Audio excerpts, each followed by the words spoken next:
பார்வதி பதையே அரகர மகாதேவா. தென்னாடுடைய சிவனே போற்றி, எந்நாட்டவர்க்கும் இறைவா போற்றி போற்றி. உங்கள் அபிமான அனந்தலை வாழ் ஜோதிடர் வேலாயுதத்தின் நன்றி கலந்த வணக்கத்தை தெரிவித்துக் கொண்டு இந்த பதிவு என்னன்னா, 2026 புதுமை புத்தாண்டு பொங்கல் தின நல்வாழ்த்துக்கள். அனைவருக்கும் அகில புத்தாண்டு நல்வாழ்த்துக்களை தெரிவிச்சுக்கிறேன். இந்த 2026 மேஷம் முதல் மீனம் வரைக்கும் எவ்வாறு இருக்க போது, கிரகங்கள் அமர்ந்திருக்கும் இடம், இதுதான் நம்மளுக்கு முக்கியமா பார்க்கறது. ஆண்டு பலாபலம் என்று சொன்னாலே முதல்ல எடுக்கிறது சனி பகவானுடைய அமைப்பு, அடுத்தது குரு பகவானுடைய அமைப்பு, கடைசியாக ராகு கேதுக்களுடைய பெயர்ச்சி. முதல்ல வர்றது மார்ச் மாதம் சனி பகவானுடைய பெயர்ச்சி, ஜூன் மாதம் நடைபெறக்கூடிய குரு பகவானுடைய பெயர்ச்சி, அந்த உச்சம் பெறுகின்ற நேரம். குரு பகவான் கடகராசிக்கு இடம் பெறக்கூடிய காலம். 11வது மாதம் என்று சொல்லக்கூடிய டிசம்பர், அதாவது நவம்பர் மாதத்துல ராகு பகவானும் கேது பகவானும் இடம் பெறுவாங்க. இந்த ஆண்டு முடிவில் தான் அதற்கான அமைப்புகள் உண்டு. மற்ற கிரகங்களுடைய தனிப்பட்ட முறையில் சூரியன் சந்திரன் போல் இருக்கக்கூடிய கிரகங்கள் மாத கிரகங்களாக இருக்குது. இதை ஒட்டுமொத்தமாக இந்த 4 கிரகங்களின் அமைப்பை வச்சுதான் இந்த ஆண்டுக்கான பலாபலனை எடுக்கிறோம்.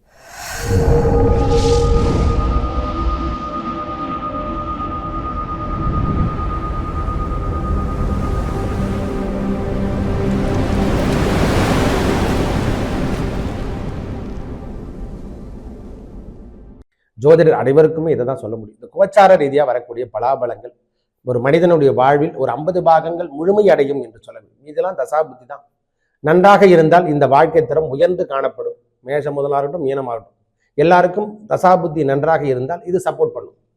கிரகங்கள், திருமணம், குழந்தை, இது மாதிரி விஷயங்கள் எவ்வாறு இருக்கும், இதில் என்னென்ன நடக்க போகுது அப்படின்னு சொல்லிட்டு நம்ம விரிவாக பார்க்கலாம் வாருங்கள்.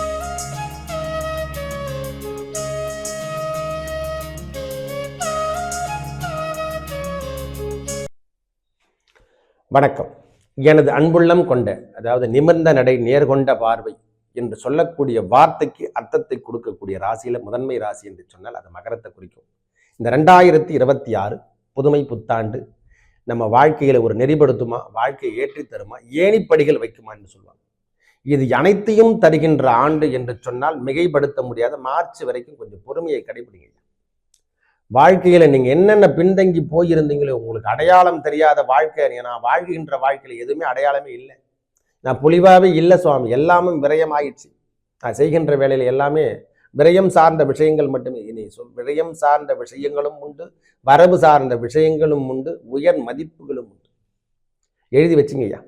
நம்ம வாழ்க்கையில் ஏற்பட்டு வந்த இந்த 8 ஆண்டுகளுக்கான தோஷங்கள் அனைத்தையும் இந்த ஆண்டு ஓராண்டுல 2026 ஃபில்டர் எடுக்கும்.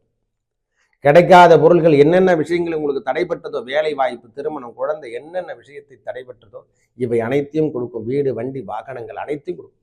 பெயர், புகழ் எல்லாத்தையும் கொடுக்கின்ற ஆண்டு என்று சொன்னால் மிகைப்படுத்த முடியாத ஆண்டு மகரத்துக்கு ஏற்படும். கணவன் உறவில் மட்டும் கொஞ்சம் கவனத்தை எடுத்துங்க. அவங்க உடல்நலத்துல கொஞ்சம் கவனத்தை எடுத்துங்க. தாயார் உடல்நலத்திலையும் கொஞ்சம் அக்கறை எடுத்துக்கக்கூடிய காலம். வெளி வட்டாரத்தில் போட்டி பொறாமை எல்லாம் ஏற்படும். இது வரைக்கும் நாம ஏற்படலைன்னா இனி ஏற்படுகின்ற காலம். அப்போ செம்மையா நாம வாழ போறோம். அடுத்த ஒரு போட்டி பொறாமைக்கு நம்ம காலத்தை உருவாக்கி தரப்போனா அப்ப நம்ம செம்மையான வாழ்க்கை வாழுகின்ற காலம் வந்து விட்டது என்று சொல்லலாம். மார்ச் வரைக்கும் பொறுமை நிதானத்தை கடைபிடித்தால் உங்கள் வாழ்வில் எதை தடையாக இருந்ததோ, இது வரைக்கும் நான் வேண்டி போனதை எதுவுமே கிடைக்கலன்றோம், இது எல்லாமே நம்மளை தேடி வருகின்ற ஆண்டு என்று சொன்னால் அது 2026 ஆண்டு. குடும்பமாகட்டும், குழந்தையாகட்டும், என்ன விஷயங்களில் உங்களுக்கு தடை ஏற்படும். திருமண பந்தம் உருவாகிடும், காதல் திருமணம் நிறைவேறிடும், உள்ளங்கள் ஒன்றுபடும் என்று சொல்றார் போல வாழ்க்கையில் இதுவரைக்கும் நான் சமாதானத்தை ஏற்கொண்டேன், இதுவரைக்கும் என்னை யாரும் ஏற்கல, இதுவரைக்கும் என்னை ஏற்கலன்னா நீங்க தூக்கி போட்ட விஷயங்கள் அனைத்தும் உங்களை நாடி வருகின்ற ஆண்டுகள் என்று சொன்னால் அது 2026. நான் வேலைக்காக தேடி போட்டு அப்ளிகேஷன் போட்டதாங்க மிச்சம். உயர் பதவியே உங்களுக்கு தேடி வரும். அரசியல் பதவி, அரசாங்க பதவி. இது வரைக்கும் படிச்சுட்டு ஐயா நான் லா படிச்சுட்டு இருக்க, பெரிய லெவல் வக்கீல்னங்க, ஜட்ஜாவே மாறுவீங்க. இருக்கிற உண்மையை சொல்றேன். இந்த முறை கிடைக்கின்ற ஒளி எப்பொழுதும் கிடைக்காது, எழுதி கூட வச்சுக்கலாம். நமக்கு கிடைக்கக்கூடிய வாய்ப்புகள் இது வரைக்கும் தட்டி பறிக்கப்பட்டதுன்னா இனிமேல் எழுதுகின்ற வார்த்தை எல்லாத்தையும் நீங்க தட்டி பறிக்க போறீங்க. இது வரைக்கும் நம்ம வாய்ப்பு மொத்தமே தட்டி பறிச்ச காலம் எல்லாம் சென்று விட்டதல்லவா. இனி நம்மை தட்டி பறிக்கின்ற வாய்ப்புகள் இனிமேல் எவனுக்கும் விட்டு கொடுக்க மாட்டீங்க. எல்லாத்துலையும் நீங்க தான் போட்டி போட்டு, ஆடுகளமாகட்டும், வேலை வாய்ப்புகளாகட்டும், விளையாட்டு விதமே, எந்தெந்த விஷயம் உங்களை தடை பண்ணுதோ எல்லாத்தையும் முட்டுக்கட்டை மொத்தத்தையும் ஒழிச்சு பொலிவான வாழ்க்கை தன்மை. ஒளிஞ்சு போனதெல்லாம் போதும். கடங்காரனுக்கு பயந்து நம்ம வீட்டில் திருடு போனதெல்லாம் போதும். நாம மீட்டெடுக்க போற காலம் ஷேர்ல தெரியாதனமா போட்டோம். இனி அந்த ஷேர் மார்க்கெட்டை நம்ம சிஸ்டத்துக்கு கொண்டு வர்றதுக்கு நம்மளுக்கு ட்ரெயின் பண்ணுகின்ற காலமெல்லாம் ஏற்படும். தொட்டது துலங்கும், கெட்டது விலகும் என்று சொல்லும். ஐயா, நம்மளுக்கு ஒரு மனிதனுக்கு நல்லது நடைபெறவில்லை என்றாலும் பரவாயில்லை, கெடுதல்கள் வராமல் இருப்பதே பெரிய நல்லது. இது முதல்ல அது பெருசாக புரிஞ்சுக்கணும். ஐயா, எனக்கு பெருசாக 10 லட்சம் கொடுத்துட்டு நாளைக்கு எதனா நோய் நொடி கொடுத்துட்டா பிரச்சனை வந்துடும்.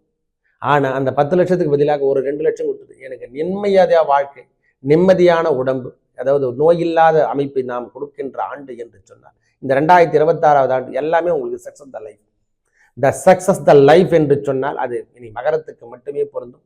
இந்த 2026ல் அவங்கள வில் பண்ணுறதுக்கான ஆளே கிடையாது. ஆசைகளை குறைத்து கொள்ளுங்கள். ஏன்னா 2ஆம் இடத்துல ராகு இருக்கிறதால இந்த காதல் உறவுகள், இந்த இல்லீகல் உறவுகள், இதை மாதிரி விஷயத்தில் தடையத்துங்க.